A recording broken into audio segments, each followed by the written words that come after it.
This is the Crit RPG Podcast, your one-stop shop for everything Lit RPG, progression fantasy, and Royal Road.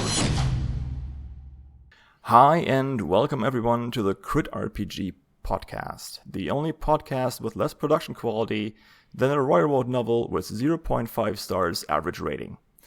With me today is R.E. Taylor, author of Reincarnated for an Apocalypse Store. How are you doing? Good. How are you? I'm doing fine, thank you. Everyone's alive. Can't ask for more than that. Everyone's alive. The first podcast that I did surprisingly took off a lot because people apparently like to talk about books. So I'm really happy that you're on and you're giving me a chance to do a second episode. I've been reading your novel with great interest, and I think it's a very interesting take on the whole isekai genre, and it matches it up with some stuff that I haven't really seen all that much before. Do you want to talk about it a little bit? Yeah. Well, thank you, obviously, for having me for us to start. And, thank you for reading. I do appreciate it. And if anyone here is listening to it and has read Apocalypse Store and liked it, thank you. If you didn't like it, thank you anyway. I appreciate you taking the time to check it out. It is a read. It is a read on Royal Road. Yeah. Yeah, it is a book. It is one book of all time. I mean, the more people click. It's good. Yeah. Give me those sweet numbers and that sweet dopamine. All right. So please do tell me about the book. So, Reborn to Run an Apocalypse Store is really what it sounds like. It's about a guy who gets killed and then reborn in an apocalyptic city by a dragon goddess and is told, hey, cool, so retail's your life now, work it out. And he does. It's definitely not what I would call a power fantasy. If you go into it expecting your typical isekai, I'm going to have OP powers and a harem of beautiful women at my disposal. You're not gonna get that. That's not what it is. It's very much a normal guy MC attempts to not die, which came about because I was kind of sick of the whole superhero power fantasy thing that I was reading lot of when I was writing it. Oh yeah, totally. I mean, part of the reason why people like LitRPG so much is because of that power fantasy. But I think I want to get into that a little bit more later on, talking about it. First of all, I would really love to know, besides the idea of, I'm going to write an underpowered main character, what else got you interested, or what else got you inspired to write the story? I've been really writing since I was knee high. I was tiny when I started. The first thing I wrote and I ever got any sort of award for was this Pokemon fanfiction thing I wrote for primary school in year 3. Oh wow. Wow, you got an award. I think you're light years ahead of most people. Well, I mean, I got a sticker, that counts. It had award written on the sticker, so it counts. It is more substantial than a click on Royal Road. Yeah, but publishers care about it less. I don't know. I mean, you can just go on the Silver Pen and just head into the publisher section and say I got a sticker. I mean, they'll tear you apart. I mean, it's definitely something I could put on the list. Be X amount of views, X amount of followers, sticker when I was 5. Just stand out that way. Yeah. But yeah, no, I've really been writing and interested in writing from a very young age. And I've been working retail for a long time, which was kind of what made me want to write this, because they say write what you know, and what I know is suffering. So, all right. I can kind of relate. I worked at a GameStop for a year. Oof. Yeah. It did not. It was a job. It earned money. Pays bills. I almost thought I detected a little bit of Racketeer in your story. Do you know the game? I have played a little bit of it. Uh-huh. I'm not going to deny that there isn't some influence there, because I have played a little bit of it. Weirdly, that's not what people don't like that. People, for some reason. That's probably the influence I've gotten the most complaints about. Really? Weirdly. Yeah, people really don't like him leaving. People just want him in the store all the time. Okay, I get that. I thought it was a pretty good handle on it, I mean, right? Because you have to have your character do stuff. Yeah, I liked it. I like, some people liked it, but it's probably the part I get the most complaints about, that he spends the first part of the book adventuring, sort of, rather than, like, doing store stuff. And it is something I would probably change if I was going to go back and rewrite it and integrate it a little bit more together. But that's like 30 chapters. We're way past that point, and I'm not going back to that. Do you edit? I mean, if you ever get picked up by a publisher or put it on KU, are you going to edit your stuff, or are you going to put it out as is? Oh god. If you ask my comment section, then no. Because they're still finding stuff that I've missed. Usually when I'm writing it, I edit using Pro Writing Aid. I'll put it in there and try and get it to sort of a 90% benchmark for what it tells me I should be doing.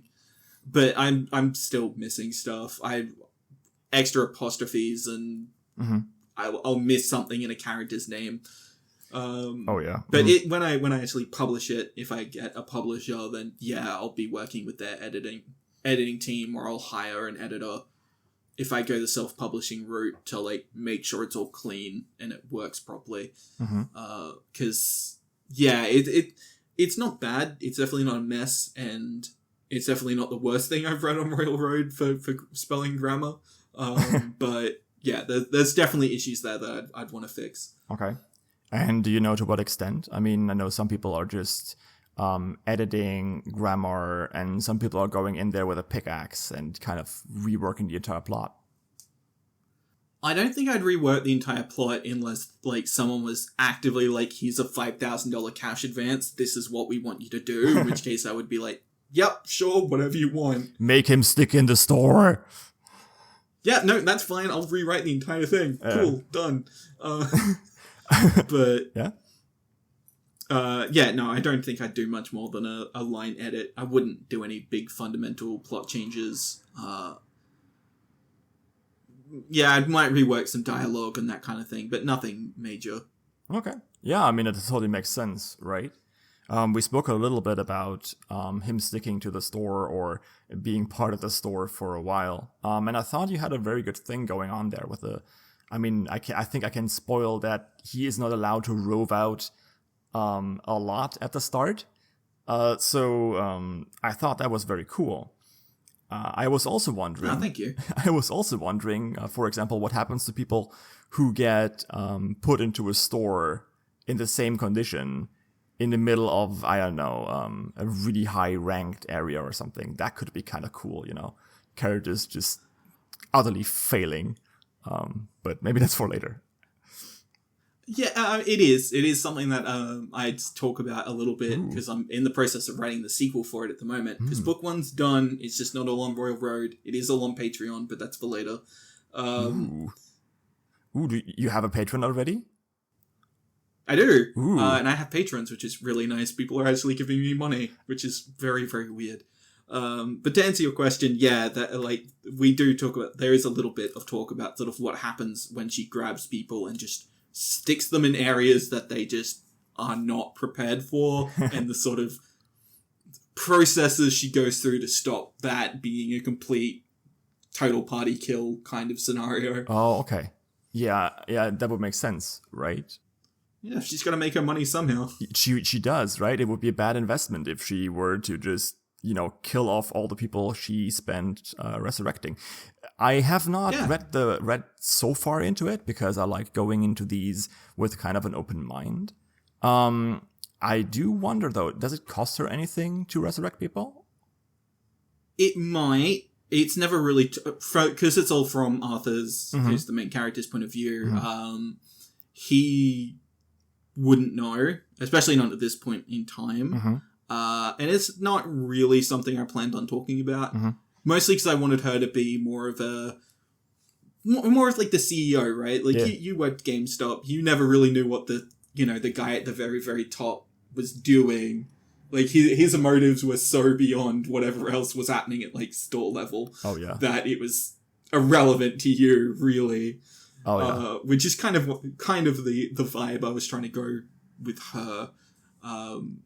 That's pretty cool, though. Yeah. I did not meet the CEO when I first got my first store job, but I do get where you're coming from, totally. There's so many things we could talk about right here, but I would like to go more into the craft route because I'm a nerd about writing craft. So, what's your process on plotting? I don't have one. I just kind of make it up. Yeah, it's mostly off the cuff for me. Like, I have a general idea. Usually, for me, I have a starting point and an end point. And then everything in the middle just kind of happens as I go along, which sometimes works great. And other times I'll write like half a book and realize that I have spent 8 chapters doing absolutely nothing and I need to rewrite the entire thing. How many? 8 chapters? Yeah, so fun fact with the second book, I actually started rewriting it again recently. And I managed to squeeze 7 chapters of what I'd written into 3 just by cutting out all the unnecessary stuff. Oh, okay. Yeah, I can see that happening. Yeah, which felt great in the sense that it was like, oh, I've improved enough to be able to do this, but also felt bad in the sense of, oh, I wrote all of that and I really didn't need to. Oh, totally. Yeah, I mean, I've been beating myself hard whenever I was editing. And I think I spoke about this with Haylock last week too. I think it's really cool that you see this, that spotting your own mistakes means you're improving. And it doesn't mean that, right? Of course, like you were worse when you started than you are now. Yeah, like you don't want to be going backwards for the most part. Absolutely not. Yeah, I definitely do not want to do that. But, in this entire topic or area, what's the best advice you've ever gotten as a writer? Best advice I've ever gotten as a writer? I mean, in terms of just general advice for store, I think the best advice I ever got was don't use the cover you commissioned because it was terrible. Ooh, okay. But in terms of like actually writing, is keep it simple. Like, you don't need to write Game of Thrones levels of plot and characters and story immediately. You definitely that is not a start point. Write something simple, write something easy for readers to grasp, and you'll hook them. Readers don't need 50,000 character arcs and groups and factions and a world map that takes up like an entire wall of a castle. Give them something simple and make it and polish it, and they'll appreciate that infinitely more than anything else. Yeah, I think so too. I don't like to talk about anything like negative about anyone on this podcast. This is supposed to be a very positive experience for everyone involved. But there's some things that I think authors are kind of shooting themselves in the foot with. And I see this especially in young authors who write a lot of, who are plotters, right? Who really write their entire backstory of their entire world. And I've read a book that was amazing. The characters were really good. The world building was really good. The plot was terrific and had an amazingly addictive spiral. But the issue was that, I kid you not, a dialogue started about 2 characters, and then 5 entire pages, were the main character reminiscing about a friend they had in the real world, then what that friend did with a scientist, and then what that scientist was researching, and then like went into this really long draft about like the nature of this technology and potential uses. And then it ended 5 pages later and the other character answered. What? Yeah. I don't say this is like bad and oh my god, I'm snubbing my nose or anything. I just think that sometimes people are so in love with their world that they forget there's a story behind it, right? No, you're right. That there is actually a world that is there to support the story and not the other way around, right? So when the characters suddenly become vehicles to just tell me about more world building and not become real persons, then we have an issue because the novel suddenly loses its way and becomes very confusing. Yeah. And it can get just too deep into itself, and you're like, just progress. That's all you need to do. Just progress. Stop stalling. Never let the dominoes stop falling, I think is an advice I got once that I really like. Yeah, no, that works. Yeah, right? Can you recognize that one? No, but I like it. Okay. It's I mean, maybe I should ask about that instead.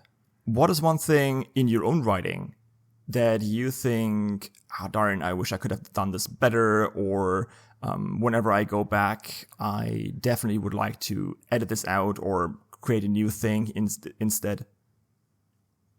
Oh god. Yeah, I'd probably cut down on the adventuring stuff a little bit. Not a lot, but I think I could probably cut 1 or 2 chapters of that out.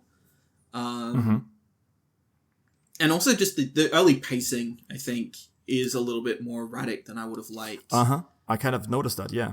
But it is very me. It is a very me book. From what my family have told me and who've read it, they're like, yep, this is very you. That's brave. You gave your family your book to read? Oh, yeah. Oh, my God. Yeah, no, I actually gave my dad, before I published it on Royal Road, I had Dad read through it. And he liked it for the most part, but there were a few points where he was just like, this is dumb, this is actively bad, and you need to remove it. And I looked at it and went, yeah, no, you're right. That's just unnecessary garbage. When I first thought about publishing a Reddit post about my book, I thought about including, quotes, and I would quote my father as in, I'll read it later, and my mom as, I don't speak English. So I think that would have been funny. But going back a little bit more towards writing, you mentioned you were a pantser, right? Yes.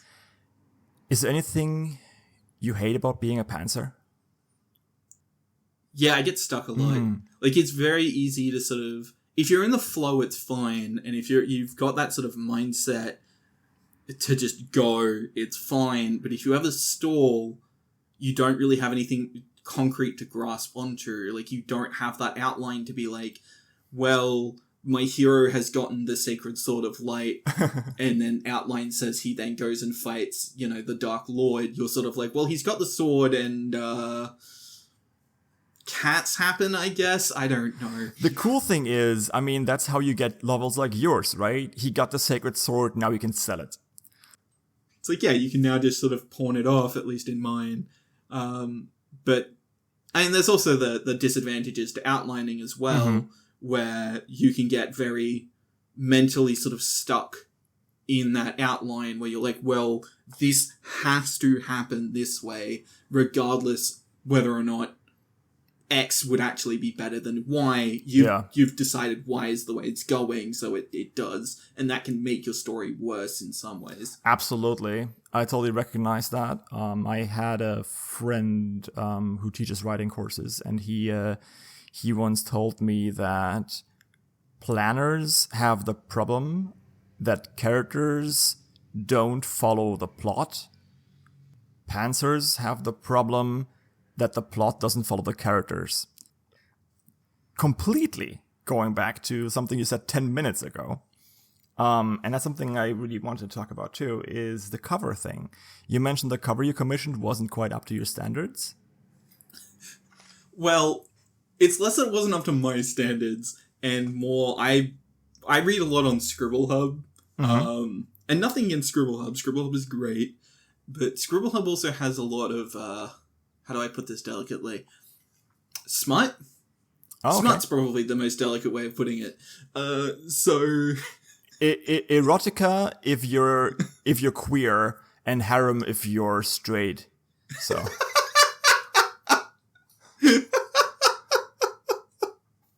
yeah, no, that's fair. But yeah, no. I commissioned a cover, and to my artist's credit, to the artist I commissioned's credit, they did exactly what I asked them to do.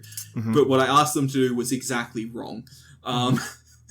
And I actually ended up putting it in one of the writing discords that I'm in. And the first thing somebody said about it when they looked at it is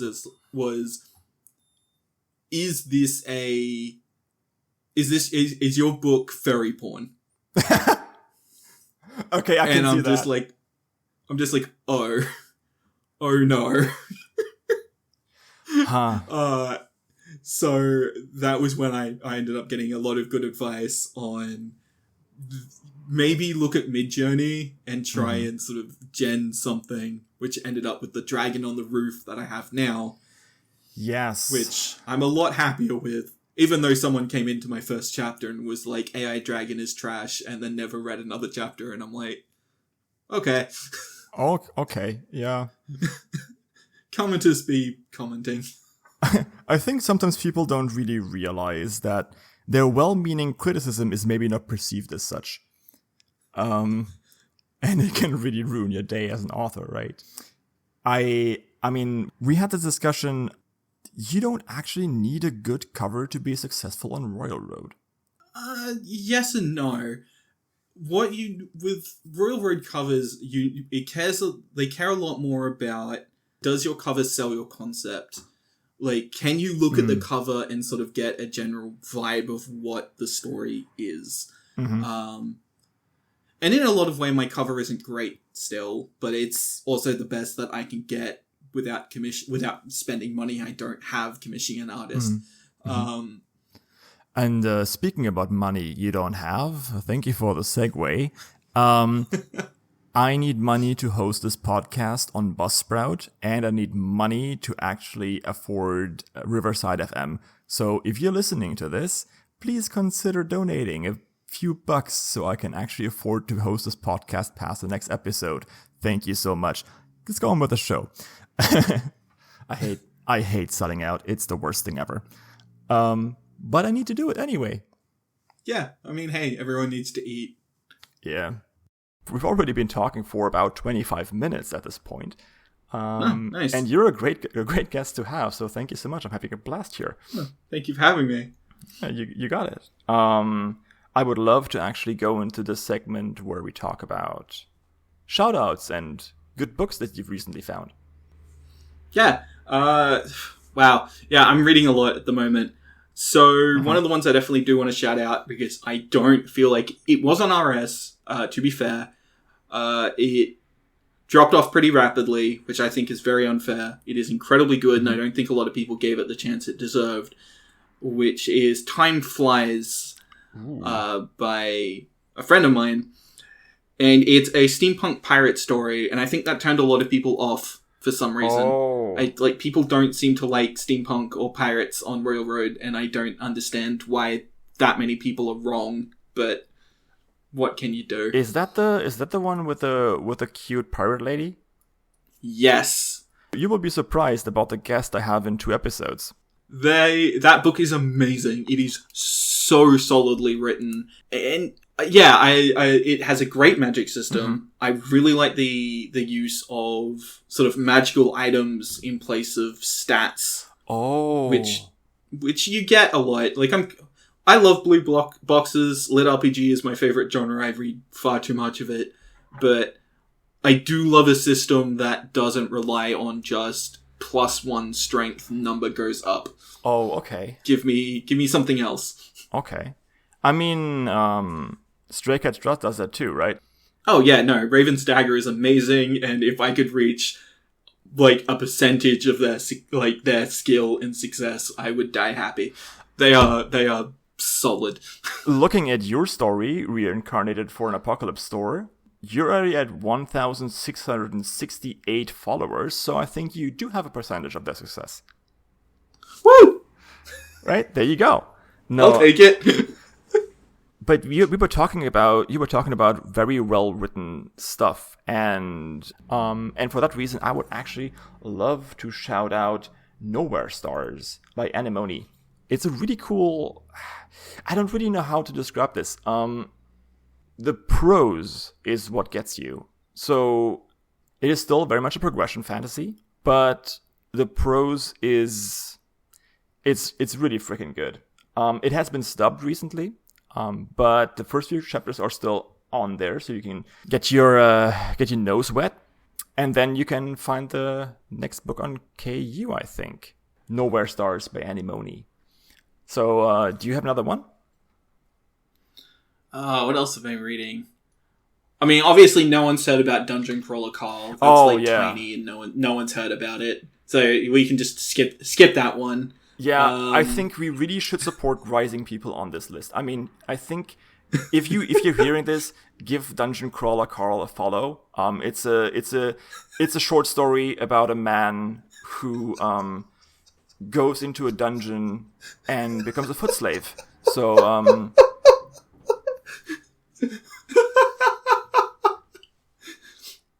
also there's pussy. So yeah. No, it's a solid story, absolutely. Absolutely. And explosion. What more could you want? Yeah. Been keeping up with the Patreon chapters. That whole thing is amazing. So another one I would recommend would be the game Carousel, Horror LitRPG, which, is basically Dead by Daylight if Dead by Daylight had competent writing and an interesting plot and was fun. Okay. Yeah, that one person in the audience who knows what I'm talking about, be upset. I don't care. Ooh. By the way, my guest is in no way affiliated with me. Yep, this is all my opinion. This isn't the podcast's opinion. This is all mine. Actually, I like watching DBD, but I can't play it. I'm getting anxious. As a killer, I just get too anxious about it. So it's like, I can't. Everyone's gonna bully me. I can't. Yeah, they've really messed up a lot. It's a lot of the balance that they've really messed up. But Carousel is one of those stories that I personally went into thinking it was going to be bad, thinking it was just going to be boring, not my cup of tea, and it absolutely blew me away with how well they set everything up, how well they use horror movie tropes and sort of the general writing tropes that everyone on the site is familiar with and twists them to run the narrative. Oh, okay. It is pretty fucking good. Yeah, it is absolutely stellar, and it is probably one of the most unique stories I've read in a while. So, if you're listening to this and you have time, go look it up. It updates pretty regularly. Comment section's great. Go hang out, go have fun. You'll thank me later. Yeah, and before the show, you mentioned you had one more person you wanted to shout out, but they were on Rising Stars already. Yes, Merchant Crab. If you're not reading Merchant Crab, go read Merchant Crab. Okay. This is apparently now becoming a thing. This is now the Merchant Crab podcast. Thank you for listening. Yep. Please leave your pie by the door. By the way, also, I read that, and it has a crazy comment section. Like, if you want pie recipes, go read Merchant Crab and look at the comments and join in on the fun, I guess. It's if you want to talk about, taxation in fantasy economies, also, Merchant Crab. It is a place that exists. It is really good. Yeah, it's ridiculous, the amount that just goes on. You read the chapter, have a bunch of fun, then go down, and it's just this is an entire ecosystem on its own. I still cannot believe. If you knew the origin story of that novel, you would not believe it either. All right, last section. I think this is it. And it's been a blast having you. It really has. It has not felt like 35 minutes. This has been a lot of fun. Yeah, absolutely. All right. Thank you, everyone, for listening to the Crit RPG podcast. It's been a bit more freeform this time, but I hope you enjoyed it anyway. We've been talking to R.E. Taylor, the author of Reincarnated for an Apocalypse Store. Please do give it a read and maybe even a follow on Railroad. And you can find the link down in the description, as well as links to all the other novels we've talked about, like Time Flies, Game Carousel, Merchant Crab, and also my own novel, Torchbearer, if you want to read that. And that is about it. Thank you so much. Any last closing words? Hi, I'm Ari Taylor. I have a Patreon. If you want to give me money, please do. Book 1 is entirely up on Patreon already, as well as the first couple of chapters of Book 2. If you have extra income, please give it to this podcast. This was fun, and if you give them enough money, I might get to come back and do it again. So just throw money at them. That would be dope. And as always, be nice to your authors. The best way to end this podcast is by saying I first prostituted myself, and later on I found out how it feels like to be prostituted. So thank you so much for coming in, and I hope I'll see everyone on the next podcast coming out next Sunday. Thank you so much. Bye all.